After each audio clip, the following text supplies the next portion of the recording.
नौशाद साहब ने अपने करियर में कई ऐसी फिल्म्स में म्यूजिक दिया है जिनकी आज भी मिसाल दी जाती है। वो बैजू बावरा हो, कोहिनूर हो, मदर इंडिया, गंगा जमुना हो या फिर मुगले आजम। 35 silver jubilee hits, 12 golden jubilee और 3 डायमंड जुबली फिल्म्स जिसमें इनका म्यूजिक था। कहा जाता है कि जब भी काम किया करते तो अपनी शर्तों पर किया करते थे। सिर्फ पैसों के लिए इन्होंने कभी कोई फिल्म नहीं की। इसलिए तो नौशाद साहब के ना करने के बाद जब फिल्म मुगले आजम के लिए के आसिफ साहब ने इन्हें 1 लाख रुपए देने की कोशिश की तो उन्होंने वो पैसे उठाकर फेंक दिए थे। सचमुच 1 लाख रुपए, वो भी एडवांस। लेकिन पैसे से जब ये नहीं माने तो फिर नौशाद साहब को के आसिफ ने मनाया कैसे, आज यही बताऊंगी। कहानी फिल्मी पर सच्ची है।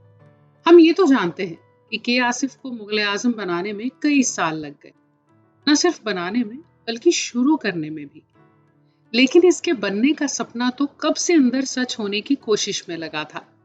और उसी दौरान नौशाद साहब को के आसिफ ने कह दिया था कि मैं एक फिल्म बनाने वाला हूं और जब बनाऊंगा तो आप उसमें म्यूजिक दीजिएगा।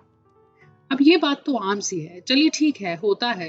कई फिल्म्स बनाने के लिए सोचा जाता है, वो बनेगी या नहीं ये तो वक्त तय करता है। लेकिन ये मुगले आजम थी और इसका बनना तो तय था। एक दिन के आसिफ इनके दरवाजे पर, और दरवाजा खोला नौशाद साहब ने। और आसिफ साहब बोले, याद है ना, कहा था एक फिल्म बनाऊंगा, मैं बना रहा हूँ मुगले आजम। नौशाद साहब बोले, लेकिन देखिए मैं अभी बिजी हूँ। वो उड़न खटोला फिल्म जो कि 1955 में आई, उस पर उस वक्त काम कर रहे थे।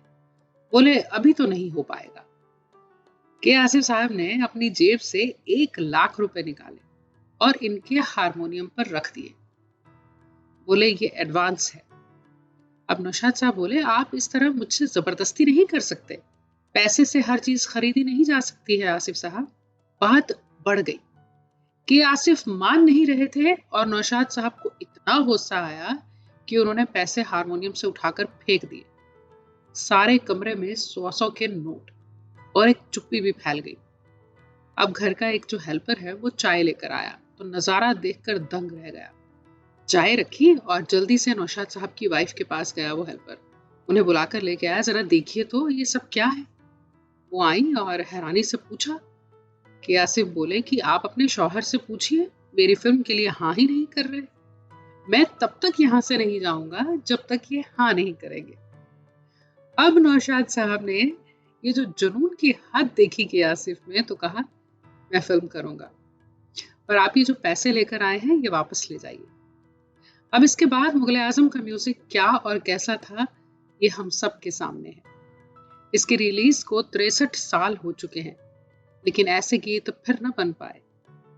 शकील बदायूनी के लिखे हुए गीत, लता मंगेशकर, मोहम्मद रफ़ी, शमशाद बेगम, बड़े गुलाम अली खान साहब की आवाजें, वाकई में मुगले आजम फिर कभी नहीं बन पाएगी। कहानी अच्छी लगी हो तो फिर इसे लाइक करिएगा, कमेंट जरूर करिएगा। चैनल अभी सब्सक्राइब नहीं किया है तो वो भी जरूर करिएगा।